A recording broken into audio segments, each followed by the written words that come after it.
Service തുടങ്ങുന്നതിന് മുമ്പ് ഒരു ഉപദേശം കൂടിയേ ഇനി എനിക്ക് തരാനുള്ളൂ. ശക്തനോടെന്നും സൗഹൃദം, സമനോട് ബന്ധുത്വം, ദുർബലന് മേൽ അധീശത്വം. ഈ ലോകത്ത് ഇന്ന് വരെ നടന്നത് ഇതാണ്. ഇപ്പോൾ നടന്നുകൊണ്ടിരിക്കുന്നതും നാളെ നടക്കാനിരിക്കുന്നതും ഇത് തന്നെ. മനസ്സിലാവുണ്ടോ തനിക്ക് ഞാൻ പറയുന്നതിന്റെ അർത്ഥം? ഉവ്വ്. പക്ഷേ ഒരു സംശയം. രോഗം വന്നാൽ ചികിത്സിക്കേണ്ടത് രോഗത്തെയാണോ രോഗകാരണത്തെ?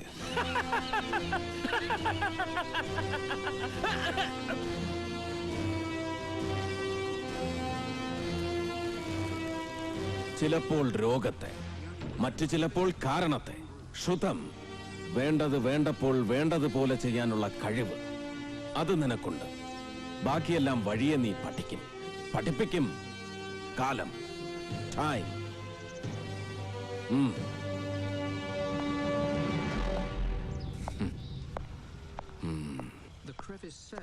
താൻ അവിടെ നിന്നേ. അവൻ പറഞ്ഞതിന്റെ അർത്ഥം മനസ്സിലാക്കിയിട്ടാണോ താൻ നേരത്തെ ചിരിച്ചത്? എടോ, രോഗകാരണത്തെ ചികിത്സിക്കാതെ രോഗത്തെ ചികിത്സിക്കുന്നതാ നമ്മുടെയൊക്കെ കുഴപ്പം. രണ്ട് വ്യക്തികൾ തമ്മിലോ വ്യവസ്ഥകൾ തമ്മിലോ ആശയങ്ങൾ തമ്മിലോ വിശ്വാസങ്ങൾ തമ്മിലോ സംഘർഷമുണ്ടാവുമ്പോ അതിന്റെ കാരണം കണ്ടെത്തി പരിഹരിച്ചിരുന്നെങ്കിൽ നമ്മുടെ നാട് എന്നേ നന്നായിപ്പോയനടോ. എനിക്ക് സന്തോഷമായടോ. അവൻ മിടുക്കനാ. താൻ പറയാറുള്ളത് പോലെ മിടുമിടുക്കൻ. നാളെ നീ ഒരു സ്ഥലം വരെ പോണം. പാലക്കലെ അരവിന്ദാക്ഷമേനോന്റെ വീട്ടിലേക്ക്. അയാൾക്കൊരു മോളുണ്ട്. നല്ല കുട്ടി. എല്ലാം കൊണ്ടും നിനക്ക് ചേരും. എന്റെ മരുമോളായിട്ട് ഈ തറവാട്ടിലേക്ക് വരേണ്ടത് ആ കുട്ടിയാണ്.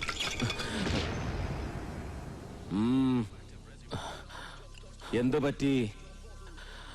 എന്തെങ്കിലും പറയാനുണ്ടോ? ഇല്ല.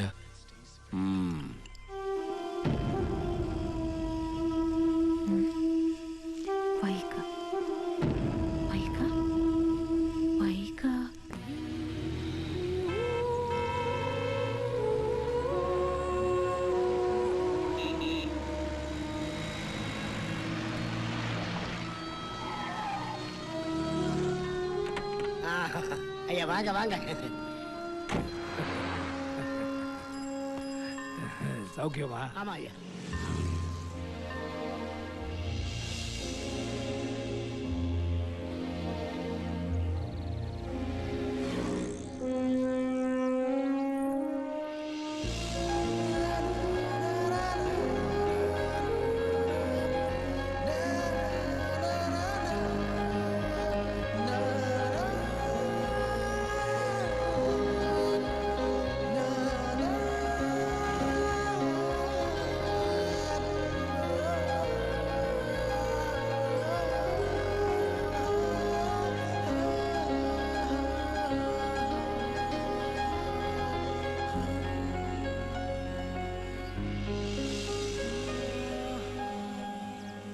பாப்போம். சரி ஐயா.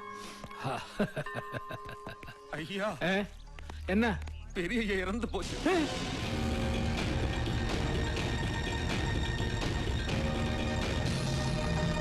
നിങ്ങൾ ഇവിടുന്ന് പോയ ഉടനെ ആയിരുന്നു ഒരു നെഞ്ചുവേദന.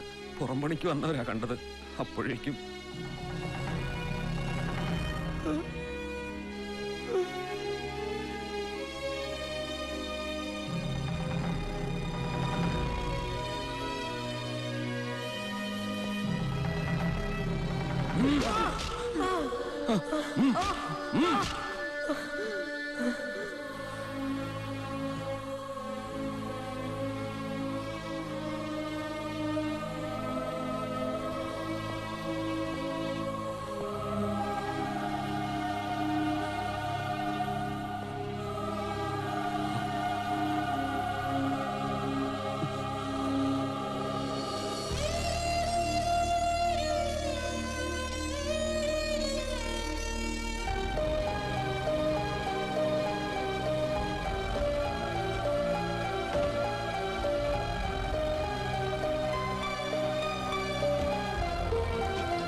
என்ன கொடுக்கணும் புரியல. நாங்க എന്താ പേര്? சண்முகம். മകളുടെ മക പേര് വന്ന് മകള് പറയട്ടെ.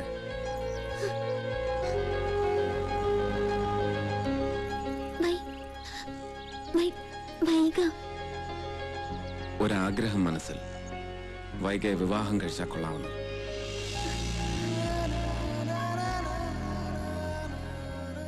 സംശയിക്കണ്ട, ഇഷ്ടമായിരുന്നു.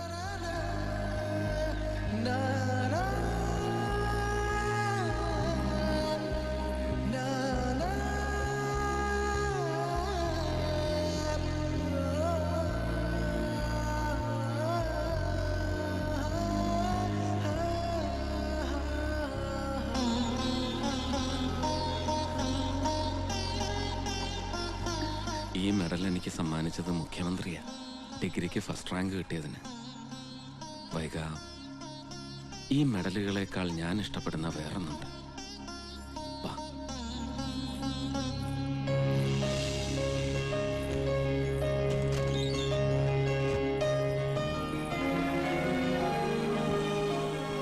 ഓരോ വിജയത്തിന്റെയും പിന്നാലെ അച്ഛൻ്റെ ഒരു ചോദ്യം ഉണ്ടാവും. എന്ത് വേണം നിനക്ക് ഗിഫ്റ്റായിട്ട്?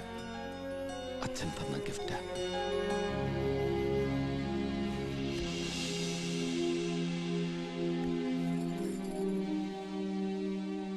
എന്തിനാ ഇതിങ്ങനെ സൂക്ഷിച്ചു വെച്ചിരിക്കണേ?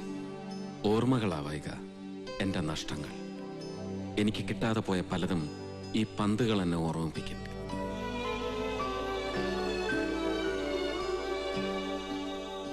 അമ്മയില്ലാത്ത കുട്ടിയായിരുന്നു ഞാൻ. അമ്മ മാത്രമല്ല, സത്യത്തിൽ ആരും ഉണ്ടായിരുന്നില്ല എനിക്ക്. ഞാൻ ഒറ്റയ്ക്കായിരുന്നു വൈക, എന്നും.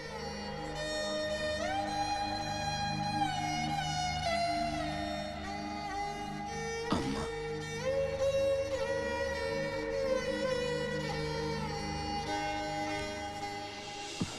പക്ഷെ ഇന്ന് മുതൽ അങ്ങനെയല്ല. വൈകയുണ്ട് കൂട്ടിന്. വെറും വൈകയല്ല, വൈക.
சொல்லுங்க பழனி. ஓகே, திருப்பி கூப்பிடுறேன். அங்க சிவகங்கையிலும் மொத்த ஆளுகளும் വയലന്റ് ആച്ചെന്ന് താൻ പളനിവേൽ ഇപ്പൊ സ്വന്നത്.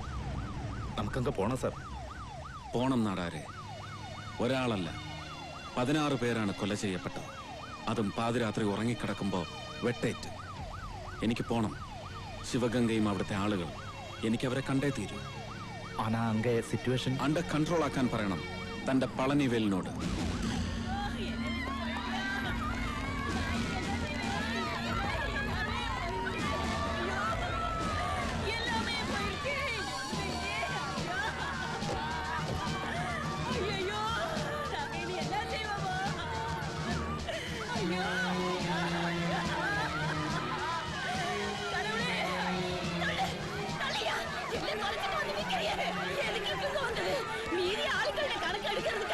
இனி நாங்க தான் இருக்கு.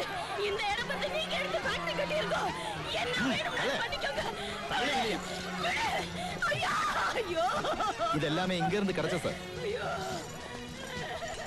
നാടാരെ പറഞ്ഞു മനസ്സിലാക്കവരെ. ഞാൻ വന്നിരിക്കുന്നത് നിയമ ലംഘകനായിട്ടല്ല, നിയമപാലകനായിട്ടാണ്. ചെല്. അല്ലേ ഓരെ വന്നില്ലേ അല്ലയാ സത്തം പോടാതെ അയ്യാ നല്ലയാള് எல்லாம் சரி பண்ணுவாங்க. அமைதியாயிரு, பிரச்சனை எல்லாம் தீர்த்துடும். ஐயாவை நம்பு.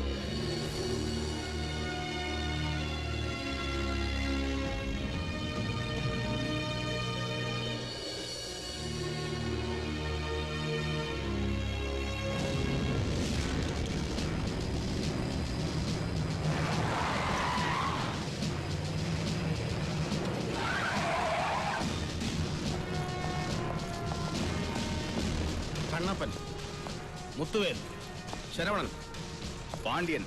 സാർ എല്ലാരുമേ പെരിയ ക്രിമിനൽ. എന്നാ സാർ? ഹേയ് ഒന്നുമില്ല. നാടാരെ സാർ, ഇവരെയൊക്കെ ഇപ്പൊ പറഞ്ഞു വിടണം.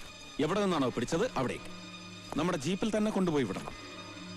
എന്നിട്ട് രണ്ടാളും എന്റെ ക്യാബിനിലേക്ക് വരണം. സാർ വരുന്നതിന് മുമ്പ് ഇതുവരെ പഠിച്ച എല്ലാ തിയറികളും മായ്ച്ചു കളയണം മനസ്സിൽ നിന്ന്. സാർ എനിക്ക് പറയാനുള്ളത് ഒരു പുതിയ തിയറിയാണ്. അപ്പൻ Menon's theory of law and order. Sir